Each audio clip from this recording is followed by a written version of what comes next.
Bonjour à tous, j'espère que vous allez bien. Aujourd'hui, nous allons parler justement du type des générateurs. Donc si tu viens d'arriver sur ma chaîne, je t'invite à aller voir dans ma playlist et comprendre ce que c'est le Human Design ou télécharger mon e-book gratuit que tu verras juste en dessous dans dans la barre de description. Pardon.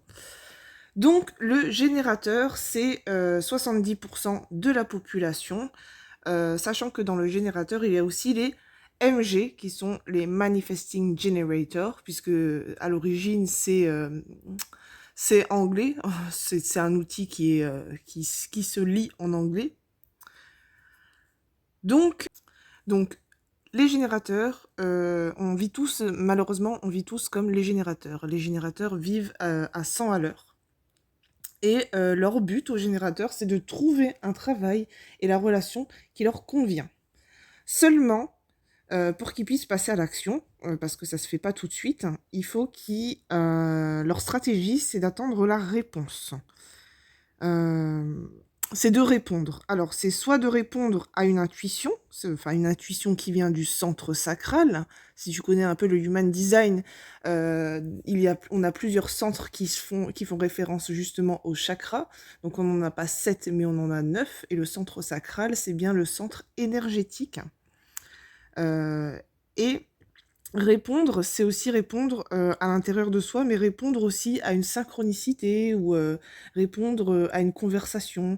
Répondre, ça peut être des tas de choses. Ça ressemble un peu au projecteur, attendre l'invitation, mais il y a une toute petite subtilité, mais ça on va le voir plus tard dans une autre vidéo. Ensuite, il faut savoir aussi que le générateur ne peut pas initier. Alors surtout, il ne doit pas initier, il n'y a qu'un seul type qui peut le faire, c'est le manifesteur. Parce que sinon, il va éprouver de la résistance, et c'est-à-dire, pour le générateur, c'est la frustration. La frustration, c'est le signe de désalignement. Et pour que un générateur soit heureux et épanoui, il faut qu'il soit satisfait. Donc c'est sa signature. Le générateur a une aura qui est ouverte, adorable, agréable, c'est une belle aura et elle est vraiment très très puissante. On peut comparer ça, c'est un peu comme les abeilles qui travaillent, quoi. Les abeilles, si elles sont frustrées, ben, elles vont faire un mauvais travail. Voilà, c'est un peu ça. Et le générateur, il a vraiment une puissance, il a besoin de s'épuiser tout au long de la journée puisqu'il est fait pour construire, bâtir, créer, produire toute la journée. En fait, c'est des personnes qui sont conçues pour se réveiller avec les batteries bien chargées le matin et vraiment, elles ont besoin de s'épuiser. La toute petite différence, parce que les générateurs, c'est 35%, et les MG, c'est 35%. Les MG, il y a une subtilité, c'est qu'ils ont un talent pour être multipassionnés. Donc, ils peuvent vraiment partir sur plusieurs projets en même temps. C'est pas comme on pourrait nous dire dans la société, c'est mieux de courir après un seul lièvre et pas 36. Mais pour le MG, c'est totalement différent. On peut le juger justement éparpillé, alors qu'il a un flux très créatif. Bon, après, il y a d'autres choses qui rentrent en compte dans une lecture Human Design, mais en gros, les types énergétiques, c'est assez important. Donc, il y en a 4, si tu ne les connais pas.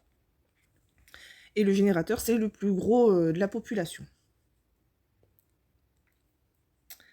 Et il faut savoir aussi que les générateurs, ils vont pas bien dormir s'ils n'ont pas épuisé leur réservoir énergétique tout au long de la journée.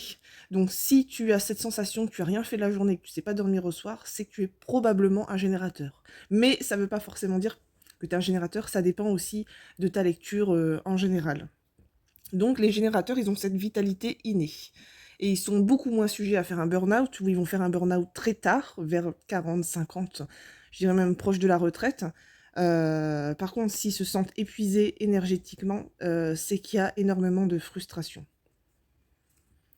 Voilà, je pense que j'ai un peu tout dit sur le générateur, c'est assez complet. Si tu as des questions, n'hésite pas à m'envoyer un petit email. Moi, j'ai mis mon lien où tu pourras trouver tous mes guides, tous mes accompagnements, toutes mes offres, tout ce que tu veux en fait, tous mes contacts, dans la barre de description. Et sur ce, moi, je te souhaite une bonne journée et je te dis à bientôt!